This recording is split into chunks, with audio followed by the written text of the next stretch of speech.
warahmatullahi wabarakatuh. Shalom, Om Swastiastu. Namo Buddhaya, salam kebajikan. Terima kasih kepada Dewan Juri yang terhormat telah memberikan kami kesempatan sehingga kami dapat mempresentasikan hasil penelitian kami mengenai pakan ternak fermentasi. Namun sebelum kami memulai presentasi kami, perkenankan kami untuk memperkenalkan diri. Perkenalkan, saya Clara Natali Patricia dari tim SMA Negeri 1 Klaten. Saya Anastasia Lorasari dan saya Teresia Derismawati. Jadi selamat menyaksikan. Desa Manjung, Kecamatan Ngawen, Kabupaten Klaten, merupakan salah satu sentra produksi misoun terbesar di Indonesia. Misoun merupakan bahan pangan yang berbahan baku pati aren. Pati aren ini didapat melalui ekstraksi empulur batang aren, yang kemudian diendapkan di dalam air selama setengah hari. Hasil endapan akan menghasilkan adonan bersih dan kotoran atau yang biasa disebut dengan ampas aren. Ampas aren inilah yang biasanya merupakan limbah hasil produksi soun yang hanya akan ditimbun saja. Limbah produksi soun yang terus-menerus ditimbun dapat mengalami dekomposisi dan menghasilkan bau busuk yang menyengat. Hal ini menyebabkan terganggunya aktivitas sehari-hari dan mengundang serangga pembawa patogen penyakit. Selain itu, limbah yang ditimbun di saluran irigasi juga berpotensi menyebabkan pencemaran air.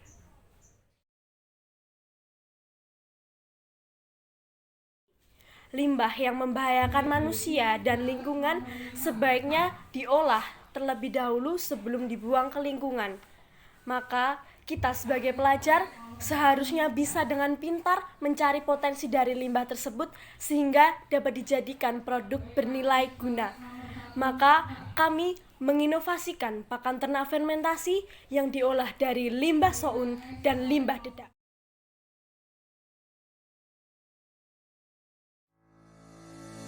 Pertama, memeras limbah padat soun yang sebelumnya sudah dibungkus kain untuk mengurangi kadar air. Kedua, menghamparkan limbah padat soun di nampan secara merata. Ketiga, mengeringkan limbah padat soun di bawah sinar matahari selama kurang lebih 1 hari.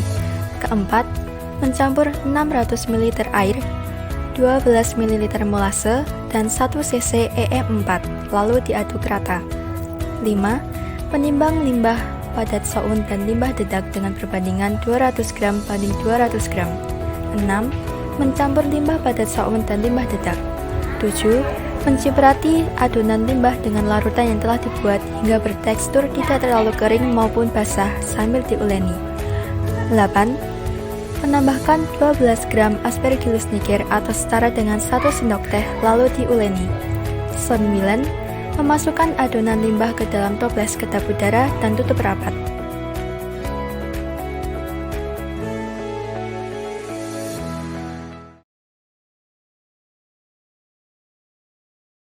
Pakan ternak yang telah diolah dan difermentasikan selama 4 hari, kemudian diuji organoleptik untuk mengetahui perbandingan mana yang menghasilkan pakan berkualitas baik.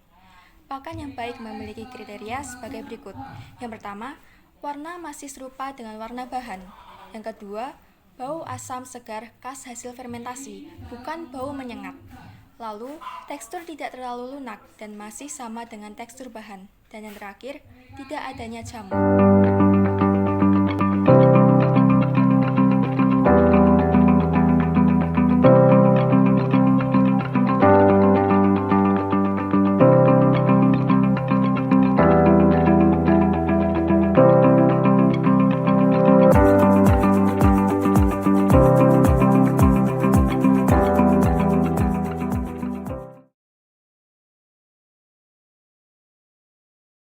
Pada taraf 1 dengan perbandingan 200 gram limbah padat soun dan 200 gram limbah dedak dihasilkan pakan dengan warna coklat muda dan bau yang asam. Sedangkan pada taraf 2 dengan perbandingan 250 gram limbah padat soun dan 150 gram limbah dedak dihasilkan pakan dengan warna coklat tua dan bau asam yang menyengat. Dan yang terakhir pada taraf ketiga dengan perbandingan 150 gram limbah padat soun dan 250 gram limbah dedak dihasilkan pakan dengan warna coklat tua dan bau asam yang menyengat. Nah, dari ketiganya ini memiliki kesamaan, di antaranya tekstur halus lunak kering, bentuk bongkahan dan crumble, serta tidak terdapat jamur. Berdasarkan data tersebut, dapat ditarik kesimpulan bahwa taraf 1 merupakan pakan dengan kualitas baik. Taraf 1 ini memiliki warna coklat muda yang hampir serupa dengan bahan, serta berbau asam segar khas fermentasi. Nah, pakan ternak Soikel ini juga diuji dengan pH meter dan larutan piuret untuk mengetahui tingkat asam basa dan ada tidaknya kandungan protein.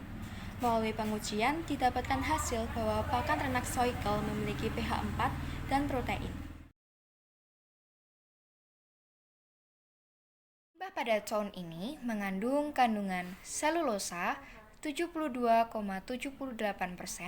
hemiselulosa 9,25%, lignin 12,30%, gula pereduksi 0,4123%, air 4,42%, dan lain-lainnya 0,8286% sebagai sumber energi hewan ternak. Selain memanfaatkan limbah soun, kami juga memanfaatkan dedak. Kandungan limbah dedak sendiri terdiri dari protein 11,3 sampai 14,4%, lemak 15,0 sampai 19,7%, serat kasar 7,0 sampai 11,4%, karbohidrat 34,1 sampai 52,3%, dan abu 6,6 sampai 9,9%. serta kalsium, magnesium, hingga fosfor. Produk pakan hasil fermentasi ini cenderung memiliki serat kasar tinggi, maka kami menambahkan jamur Aspergillus niger. Jamur ini merupakan mikroorganisme yang memiliki kemampuan untuk menghasilkan enzim selulase yang mampu mendegradasi selulosa pada kedua bahan utama, sehingga tidak menimbulkan gangguan pada laju pencernaan ternak. Kandungan yang terdapat dalam bahan-bahan selama fermentasi, Soikel memberikan manfaat kepada hewan ternak, antara lain yang pertama, memperbaiki gizi ternak. Dalam proses fermentasi Soikel, terdapat beberapa kandungan yang muncul seperti serat kasar, lemak kasar, protein, dan lain-lain. Lalu yang kedua, melancarkan sistem pencernaan, di mana fermentasi Soikel sendiri dibantu oleh jamur Aspergillus niger.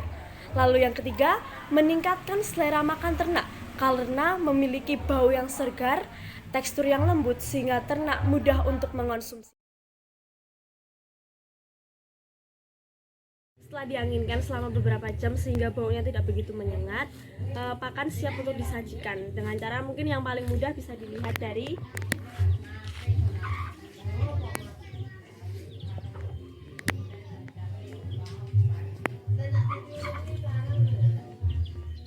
Kami ucapkan terima kasih kepada seluruh penonton yang telah menyaksikan presentasi kami dari awal hingga akhir.